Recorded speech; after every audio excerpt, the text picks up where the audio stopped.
welcome to another episode of Amputee Outdoors. I'm your host Glenn, and today we are at Kenilworth Castle.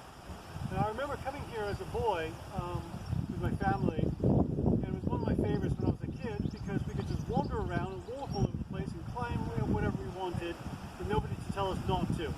Well, except for our mom and dad, they were always telling us to get down off something that we weren't supposed to climb onto, but we did it anyway. Anyway, we're going to walk you around and show you all the different parts of the castle and allow you to enjoy the beauty of this castle, these ruins, vicariously, if not directly. But if you ever do come to England, make it a point of coming out to Kenilworth Castle. This one in Warwick are my personal favorites, and there is one also, Harlech Castle in Wales, but we won't talk about that because we're not going there. But Kenilworth Castle, strongly recommend. Come on out here when you get the chance. All right, let's have a look up there, shall we?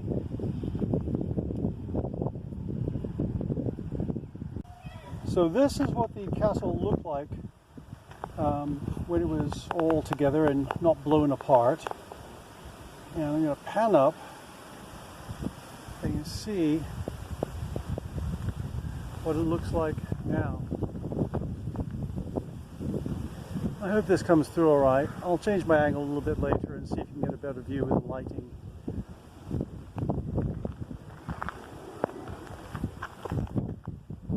We've had two clocks up there and a wall across in the middle that's not there anymore. This here is Lister's gatehouse, which originally was just a gatehouse, and it was expanded on, and became a full-fledged house. It was actually, I believe, inhabited until about 1984, when the entire place was turned over to the British Trust. I'll just pan you around. Oh, by the way, this was built in, I think, 1571. I'll just pan you around and look at the gardens here. It's very lovely, beautiful stuff. And behind it, the keep, the gardens, and then, yes, the bathrooms, also built in 1571. So here are bathrooms where you can go to the loo in buildings older than the United States. It's a humbling experience to do that. And then back to the gatehouse.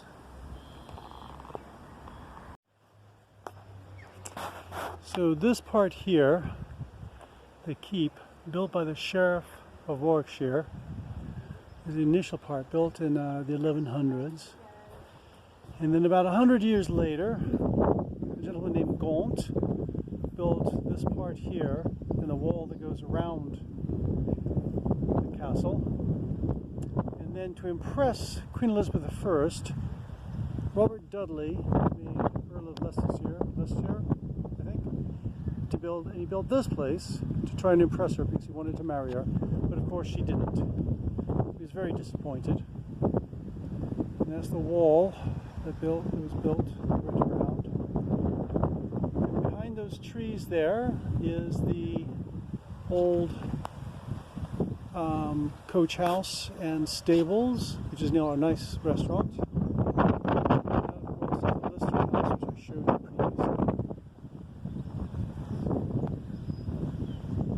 And this here would have been the entrance to the inner courtyard. And there you can see there's like a grove there. That's where the portico is located. So we're inside the keep. This would have actually been the basement, and it was added onto and expanded by Robert Dudley to make the windows bigger, to be more impressive for the visit from the Queen. And occasionally what you'll notice in the walls is holes in the wall or square openings in the wall. Some of those would have been for alcoves for torches. Some of them would have been openings to fit timbers into the floors above. Now the one thing to notice is this great big huge missing chunk of wall. And you can see where the wall was removed. This was done after the English Civil War in 1640 because they wanted to prevent this castle from falling into the hands of the Royalists. And a quick way to do that, of course, was just basically dismantle the castle's best strength, that is, the huge walls. So those were removed by the parliamentarians, the Roundheads, Oliver Cromwell's crowd.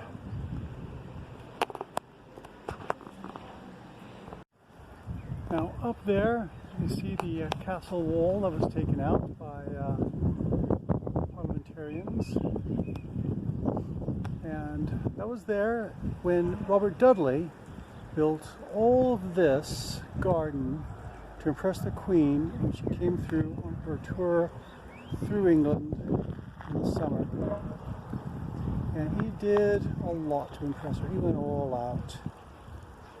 Unsuccessfully, of course, because we all know Queen Elizabeth I did not marry, but he really did try. And there is the bear and ragged staff, a symbol of Warwickshire.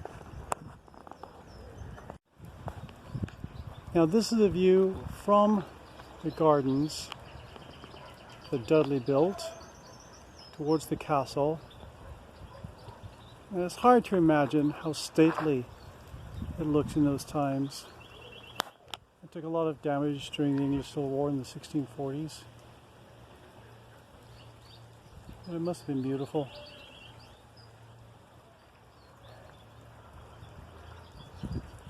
This garden is recreated based upon the written accounts of someone who snuck into the garden when the Queen was out hunting. This garden was supposed to be just for the Queen, her immediate best friends, and of course, Dudley. Yeah, someone snuck in and wrote a very nice description, a very clear description of how it looked. And using that as historical records, they were able to recreate this garden. Behind me, you hear the birds in the aviary.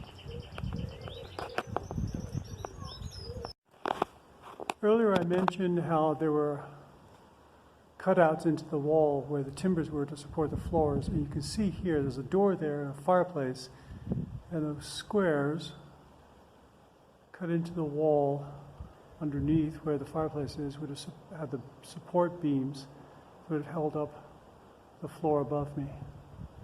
And this structure, I think, had 3 stories.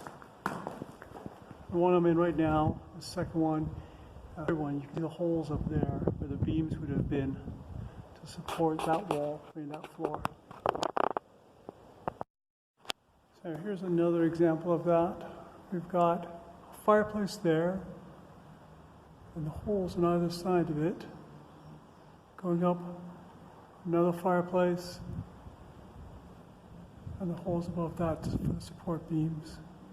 Those things on the side are actually modern catwalks built for tourists like myself to be able to view all this.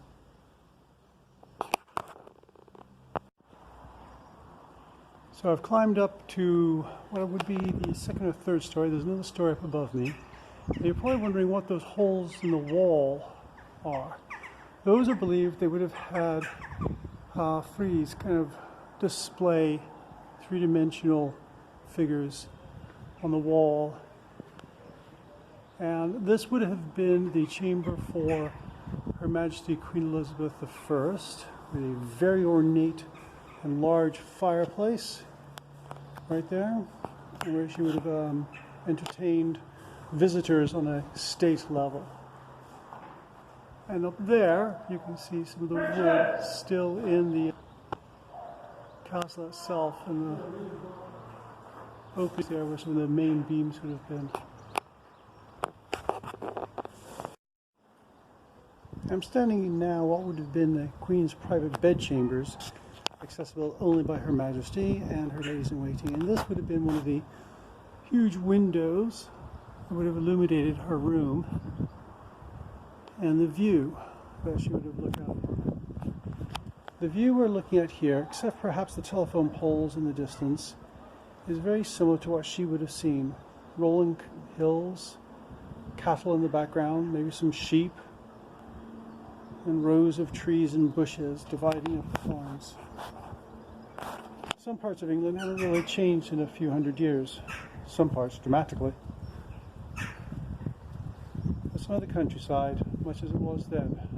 The castles have some ruins. The countryside remains.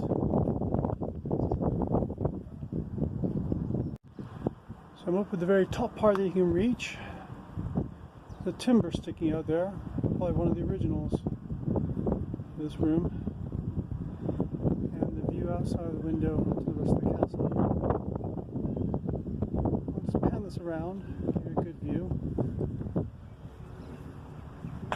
This would have been a longer room, more like a entertaining room above her bedroom.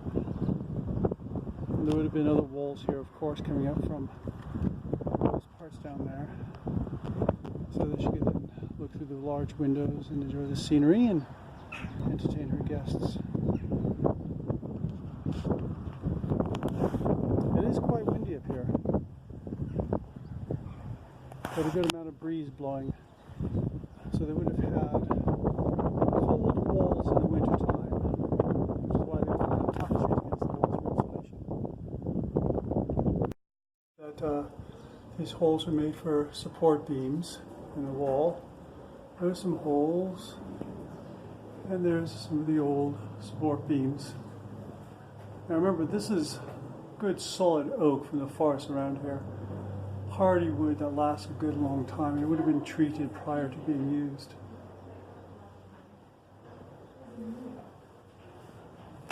And a view out into the countryside again. And this tall window.